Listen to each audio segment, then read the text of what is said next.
So I got a question for reflection for today. Welcome to Will Thunder Talks. I'm Will. So today the question is, how do I feel about being British right now? This is a question I think about a lot because I think it really influences how my brain processes the world, how I feel about things, how I feel about myself. So I'm going to talk about it today. I feel like I have a really weird idea of Britishness. I probably don't have a weird idea of Britishness, but it feels odd to me whenever I examine it. Britishness right now, I feel like we're in this quagmire of culture where there's like not a lot really. There's a lot and there's not a lot at the same time.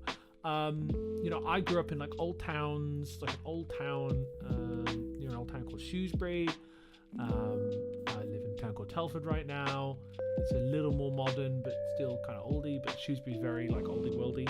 And I grew up around like villages and stuff. They're just like old super heritage buildings. I grew up in a really old house, and I guess I just feel like,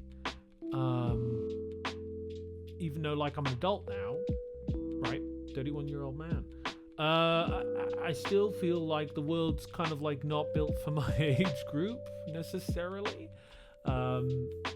The British environment, right? And it might not be an age thing. It might be a class thing. It's something I think about a lot because I would put myself as kind of lower middle class if I were to put myself in there. I'm definitely within the middle class range, but on the lower end.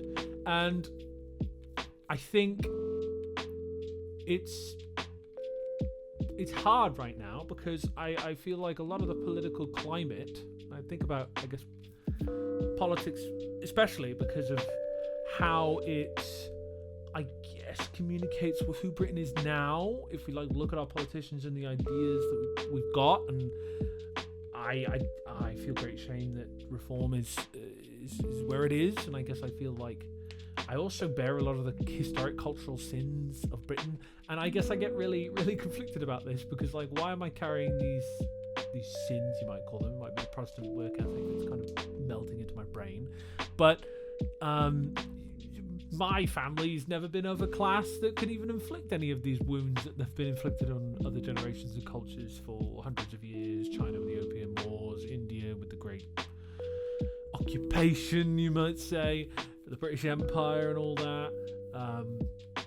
I guess I try and be kind of aware of like how Britishness has roots and tendrils in many places of the world, and that kind of affects how we are where we are right now, right? Like, and this is like all of like the history that's like built up my psyche in a lot of ways. It's kind of how I feel about it, and I really feel like British culture right now is nothing and a lot at the same time. I feel like we're kind of a lot of other cultures. We just kind of cherry picked the best parts of certain or the parts we liked of other cultures and kind of brought them together and do kind of a cultural bait and switch.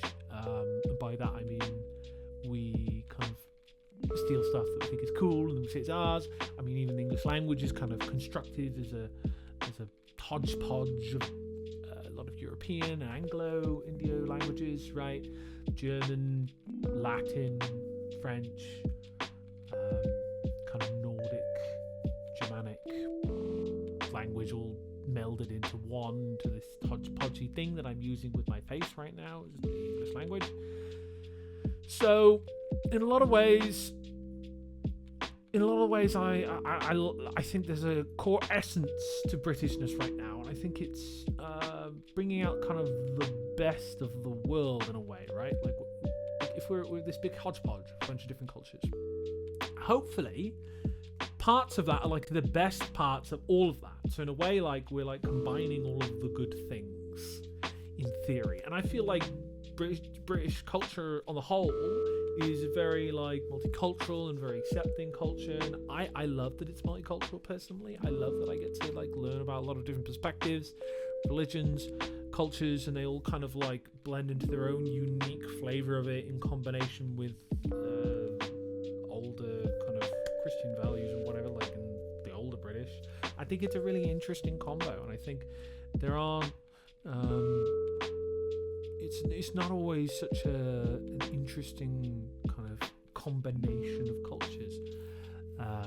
in every other country in the world. Some are significantly more homogenous than in the United Kingdom.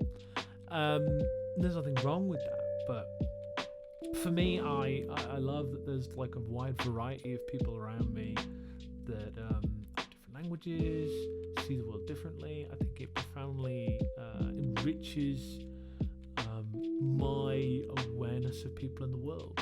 Because I guess for me, I feel I come from like a really kind of white place, right? I grew up, there was like a couple people that weren't white where I grew up, like two.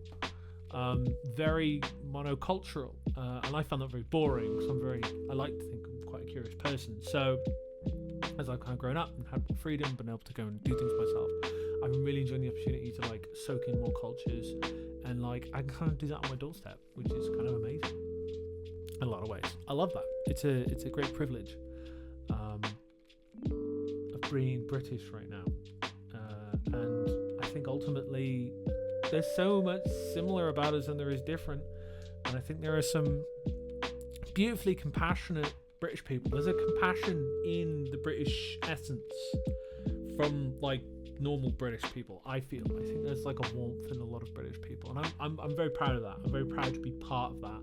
I'm very proud to be part of a nation and culture. I think when I think of the people that I interact with, the actual people on the ground, not the people sat in their ivory towers, like the real people on the street, like they're good people, man. A lot of people in Britain are good people, regardless of the class. You know, I've had friends, I've had fantastic friends that have been dirt poor, but they've been warm people. I've had friends that are rich too, that are fairly kind of warm and compassionate and considerate. And I think there's something about that in the British DNA, and I think that's still there. And I don't think we talk about that enough. That a lot of the normal people on the street you'll find are pretty good overall. And I have faith in the British public, especially with, I guess, the swing of the Green Party coming up and caring about the cost of living crisis and everything. I think there's a great compassion in your average Brit, and I think that's beautiful. So yeah, part of me is really kind of proud to be British right now. But sometimes I feel I get caught up in the idea of like the mirages of what Britishness are, right? Considering I was raised, I guess, in something closer to this older idea of Britishness, where I'm in a little village and I know everyone in the village, etc., etc. But I never really kind of connected with that, and I don't think it's the best version of what Britain can be. Like I love immigration, man. Like, people might put me on the fire for that, but I think if people are going to go through the effort to come here, then they're going to want to do something. They're going to want to provide something. They didn't come here for fun. So yeah, that's how I feel about being British right now. I'm going to leave it there. You've been wonderful. I've been Will. Take care. Appreciate you. See you in the next one.